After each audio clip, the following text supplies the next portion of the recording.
வணக்கம். நான் விஆ டியூஷன் ரேவதி மீனால் பேசுகிறேன். எல்லோரும் எப்படி இருக்கீங்க?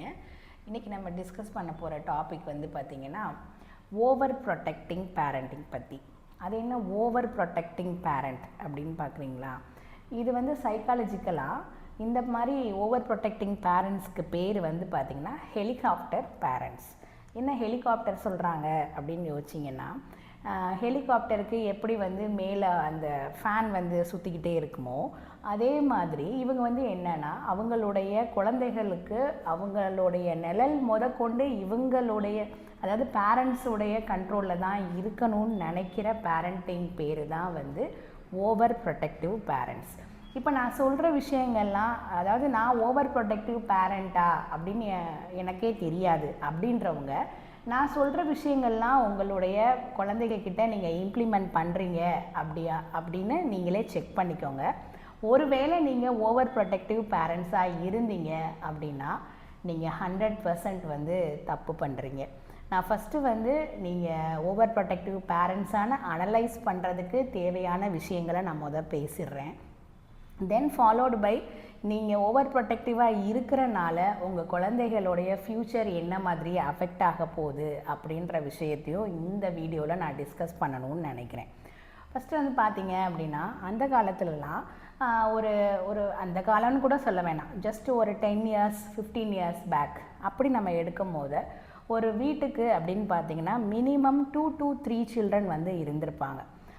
சம்டைம்ஸ் 4 கூட இருந்திருப்பாங்க.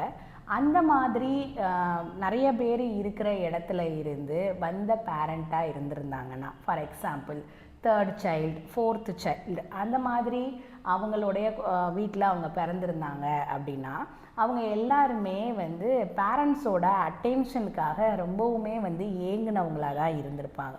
அப்போ இருந்தே இந்த மாதிரி பேரண்ட்ஸ்க்கு அதாவது அவங்க கிட்ஸாக இருக்கும் போதே என்ன ஒரு ட்ராமா அவங்களுக்குள்ளே க்ரியேட் ஆகியிருந்திருக்கும் அப்படின்னா, நான் ஃப்யூச்சரில் பேரண்ட் ஆகும் போது என்னோடய குழந்தைக்கு நான் இம்பார்ட்டன்ஸ் கண்டிப்பாக கொடுப்பேன், நான் ரொம்ப அட்டென்ஷன் கொடுப்பேன், நான் அவங்கள நல்லா பார்த்துக்குவேன் அப்படின்னு ஒரு ட்ராமா அவங்கள அறியாமலே இந்த அவங்களுக்குள்ளே க்ரியேட் ஆகிக்கிட்டே இருக்கும்.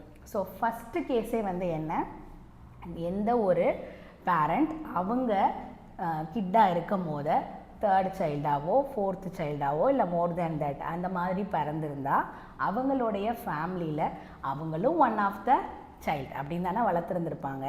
அப்போ என்னென்னா அவங்களுக்கு லேக் ஆஃப் அட்டென்ஷன் அவங்க பேரண்ட்ஸ் கொடுக்கல அப்படின்ற ஒரு ட்ராமா க்ரியேட் ஆன பேரண்ட்டு தான் இந்த ஓவர் ப்ரொடெக்டிங் பேரண்டிங்கோடைய ஃபஸ்ட்டு கேஸ்.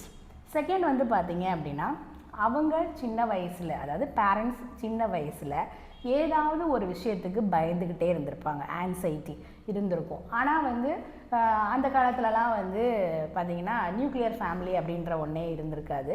ஸோ அதனால் என்னென்னா நிறைய பேர் ஒரு ஃபேமிலி மெம்பர்ஸாக இருக்கும்போது நீ என்ன எதுக்கு எடுத்தாலும் பயந்துக்கிட்டே இருக்க, பேசாமல் படு, இதுக்கெல்லாமா போய் பயப்படுவாங்க அப்படின்னு சொல்லி அவங்களுடைய அந்த ஆன்சைட்டியை இக்னோர் பண்ணிக்கிட்டே வந்திருப்பாங்க. அப்போ அவங்க மனசில் அது ஒரு காயமாக இருந்துக்கிட்டே இருக்கும். அப்போவே அவங்க என்ன ஒரு கேரக்டரை இன்ஹெரிட் பண்ணியிருந்திருப்பாங்க அப்படின்னா, ஃப்யூச்சரில் நான் பேரண்ட்டாக இருக்கும் போது என்னோடய குழந்தை இந்த மாதிரி லேக் ஆஃப் அட்டென்ஷனில் இருந்திருக்கக்கூடாது, நான் அந்த குழந்தையோட ஒன்றொன்றையும் நான் பார்த்து செய்வேன் அப்படின்னு சொல்லி ஒரு கேரக்டரை அவங்க இன்ஹெரிட் பண்ணியிருப்பாங்க. இது செகண்ட் ரீசனாக இருக்கும். தேர்ட் ரீசன் அப்படின்னு பார்த்தீங்க அப்படின்னா, இப்போ உள்ள இந்த ஜென்ரேஷனில் குழந்தை அப்படின்றதே பெரிய சேலஞ்சிங்கான விஷயமா இருக்குது. ஸோ ஒரு வீட்டுக்கு மேக்ஸிமம் 1 or 2 kids தான் இருக்கிறாங்க. அதுவும் சிங்கிள் சைல்டு வச்சுருக்க பேரண்ட்ஸ் எல்லாருமே பார்த்திங்கன்னா அவங்களையே அறியாமல், மோஸ்ட் ஆஃப் த பேரண்ட்ஸ் தான் நான் சொல்கிறேன், 80% ஆஃப் த பேரண்ட்ஸ் அவங்களையே அறியாமல் they are doing over protective parenting. அப்போ அந்த ஓவர் ப்ரொடெக்டிவ் பேரண்டிங்னால் அந்த கிட்ஸ்க்கு என்னென்ன மாதிரி இம்பேக்ட்ஸ்லாம், அதாவது என்னென்ன டிஸ்அட்வான்டேஜஸ் தே ஆர் க்ரியேட்டிங் அப்படின்னு பார்த்தீங்கன்னா, அந்த கிட்ஸுக்கு பின்னாடி அவங்க எப்போ அவங்க க்ரோ ஆகுறாங்கன்ற அந்த டிரான்சிஷன் பீரியடே இந்த பேரண்ட்ஸ் அக்செப்ட் பண்ணிக்கிற தயாராகவே இல்லை.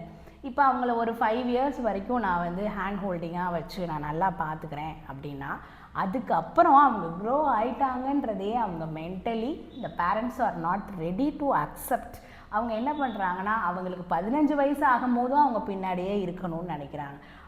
அதே இது ஒரு 20 வயசு ஆகும்போது கண்டிப்பாக அந்த குழந்தை என்ன ஆயிடுது, சொசைட்டியில் அந்த குழந்தையால் பேரண்ட்டோட டிபெண்டன்ஸ் இல்லாமல் சொசைட்டியை ஃபேஸ் பண்ண முடியல. அப்போ ஃபேஸ் பண்ண முடியாதப்போ அது என்ன ஆகுது, ரொம்ப வந்து தன்னோட லோ செல்ஃப் எஸ்டீம் ஆயிடுது. ஒரு என்ன சொல்கிறேன்னா டவுட்ஃபுல் சைல்டாக அது வந்து வளர்ந்துக்கிட்டே இருக்குது. ஏன்னா சொசைட்டியை நீங்கள் வந்து நம்ம அந்த காலத்தில் சொல்கிற மாதிரி சின்ன குழந்தைகள் பயம் அறியாது அப்படின்னு சொல்லுவாங்க.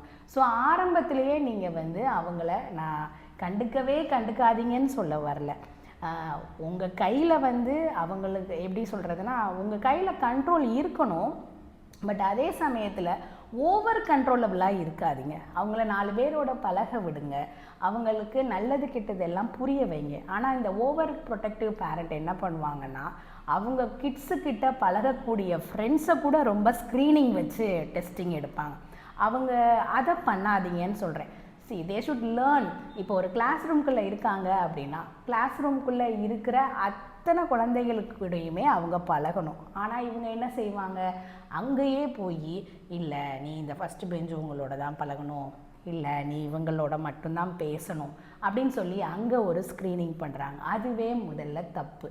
நான் என்ன சொல்கிறேன், இன்சைடு அதாவது அவங்க என்ன மாதிரி கம்யூனிட்டியில், அதாவது ஒரு கேட்டட் கம்யூனிட்டியில் ஒரு அப்பார்ட்மெண்ட்டில் வாழ்கிறாங்க, இல்லை ஒரு குறிப்பிட்ட ஸ்ட்ரீட்டில் இருக்காங்க அப்படின்னா அந்த ஸ்ட்ரீட்டில் இருக்கிற எல்லா குழந்தைகளோடையும் அவங்கள பேச விடுங்க. ஃபஸ்ட்டு எல்லா டைப் ஆஃப் பிள்ளைகளோடையும் பழக விடும் போது தான் அந்த குழந்தைக்கு எது நல்லது எது கெட்டதுன்னே தெரியும். அப்போ தான் வந்து அது சோஷியலைஸ் ஆகும். அதாவது எல்லாரோடையும் பயம் இல்லாமல் பேசும்.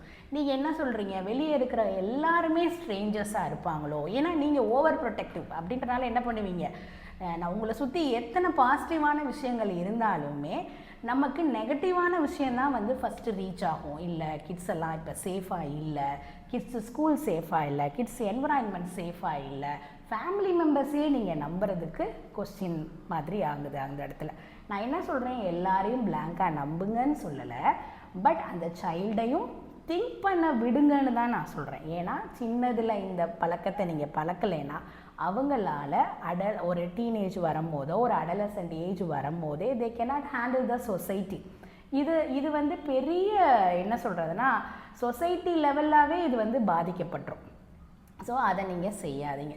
செகண்ட் என்ன, அப்போ லோ செல்ஃப் எஸ்டீம் அவங்களுக்குள்ளேயே க்ரியேட் ஆயிடுது, அவங்களால சோஷியலைஸ் ஆக முடியலை.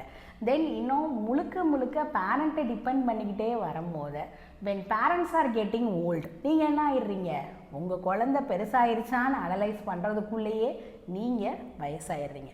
அப்போ உங்களுடைய ஏதோ ஒரு கட்டத்துக்கு மேலே உங்களுடைய ஆப்சன்ஸை அவங்களால ஹேண்டில் பண்ணவே முடியாது.